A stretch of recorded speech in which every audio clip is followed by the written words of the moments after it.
he known for? I did not know that. That is not what he's known for. Come on. What is he known for, Roger? I'll tell you, he was known for at first for Bill and Ted's, then it was for Point Break, then it was Speed. Oh, yeah, the Matrix. Oh, yes. And then Matrix. I mean, that's it. And now everybody says, oh, what a nice guy he is. Like, that's the other What's thing. funny is that even if we count in Chapter 3, John Wick, and Chapter 2, his role in Speed got more money than both of those. Wow. I like how black his hair is. Let me tell you before 5. Ladies, wait a minute, ladies. I met Keanu. I spent the money 2 or 3 years ago when his band went on tour, when they reunited, and his band Dog Star went on tour. I drove the 2.5 hours from Chicago, Indianapolis. No, it wasn't Indianapolis. I forget what city it was, but it was in Indiana. And I paid those VIP tickets. I think I paid $700 total. I said, I'm going to meet my man. And I was so nervous, I couldn't even talk to him. I just said, hi. He said, hi, ma'am. Shook my hand. We took a picture and signed an autograph. I couldn't even talk. Hey, that's more words spoken to Keanu Reeves than we ever have. Well, I know his first cousin. She emails me because I met her at South by Southwest. She has a virtual reality company. Yes. She's really hot too. So. All right, I want to tell you guys number 4 and 5. 4 is Steve Buscemi, and 5 is Philip Seymour Hoffman. Steve Buscemi, I'm not surprised on. Yeah. God, I don't even know who that is. Oh, shit. Mr. Yeah, Pink. yeah, you do. He's got the big eyes. That's for Fargo, The Big Lebowski, and Ghost World. Ghost World, wow. I haven't seen any of those. I've seen all of them. They're good. What's kind of crazy is that Keanu's role in voice acting for Toy Story made him more money than the Matrix series. Who was it Woody? Toy Story. No, he played like a motorcycle dude. It was. Oh, the motorcycle dude that wanted Barbie, yeah. He also just voiced the villain in the latest Sonic. Yeah, Sonic the Hedgehog 3. So, Pockets, you should go as a homework assignment, go watch Reservoir Dogs. As I've heard, it comes off like shaking with your right and moving with your left. Sure, and that's a totally fair question. My perception? Yeah, that's a totally fair question. And the first thing I'm going to say to that is there are a ton of people in Israel who are very anti the settlement movement. But perhaps more importantly, never mind the people, you got to remember that Israel is a democracy. And so over the course of its history from 48 till the present, there's been loads of different leaders, as opposed to, in Palestine where you've had Arafat and Abbas and then Hamas, and that's basically been it. There's been leaders of every political persuasion. It's a little bit like the U.S., where, someone's not doing so hot, the other political party can get in. So at various points in time, you've had, hawkish leaders, and I think it's certainly fair to say that Netanyahu is a hawkish leader, but you've also had dovish leaders, the likes of Shimon Peres, Yitzhak Rabin, Ehud Olmert, who have been much more on the, let's give them, let's get this deal done, and let's do a land for peace deal.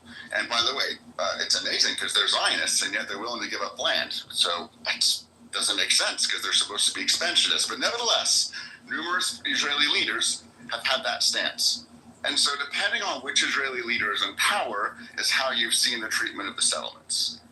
In cases like Netanyahu's, there's no doubt that they're using it as leverage. They're like, you know what? You don't want to do a peace deal? Fine, we're going to keep on building settlements. And that's a very hawkish approach. I'm not saying I agree with it, but it's a very hawkish approach. And there's other leaders that would say, at various times saying, quit building settlements. It's not going to get us to where we need to go in a two-state solution. It just depends what year you're talking about is the answer to your question.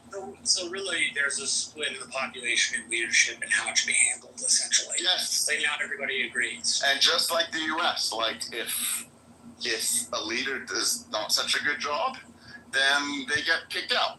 And, they can be outvoted. And so it's conceivable that the next leader of Israel could be very, very dovish. Who knows? Well, what do you make of the criticism itself? I think do you think it's a valid criticism for people to point out and go, hey, yes. This really doesn't seem fair? Of all the criticisms of Israel, I think it's the fairest. Because all of the two-state solution plans that have been offered, and again, I just want to stress that if you look those up, Israel's on board, and it's pretty much Palestine, despite them claiming that they're suffering, and there's definitely suffering. Palestine has failed because of a lack of leadership. 95% should be good enough if your people are starving and victims of genocide, as they say they are. 95% of the land, that should be good enough to strike a deal.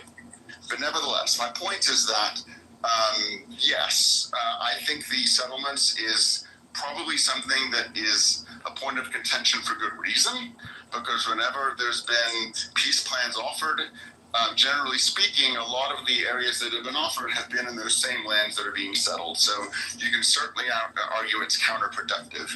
But I think where the frustration lies is that there hasn't been quick enough progress. There hasn't been enough people coming to the table on the Palestinian side where it looks like something's imminent to prevent Israel from building there, because Israel is tiny. Like, we're not talking Montana or Saudi Arabia or Alaska. So it's not like there's loads and loads of land to spare. And so if there's literally no movement and no suggestion of peace coming anytime soon, they're like, well, what the hell? Why don't we build here? Now, again, I don't think it's right. I hear you on that. Like, and for me, that's always been like my main kind of steady criticism. It doesn't seem like a way to do diplomacy. I agree Argue with that. on one hand that you want a two-state solution, then argue with your left hand that that's not in fact what you want. And I will agree with you. That does seem like something, as you've explained it to me, that differs in Israeli politics between, like, depending on the year you have. That's always seemed to be, to me, the fairest criticism, that it's very hard to believe. Like, we say, like, we can't negotiate with the Hamas leaders, but it's also hard to negotiate with a leader who doesn't keep promises, right? Like, it makes me wonder as an American, who are the partners to negotiate with? Not saying that, like, the state of Israel is not the entity used to negotiate. More noting that if you're on the opposite side of that and you're looking at the Israelis saying they want a two-state solution, yet they're settling,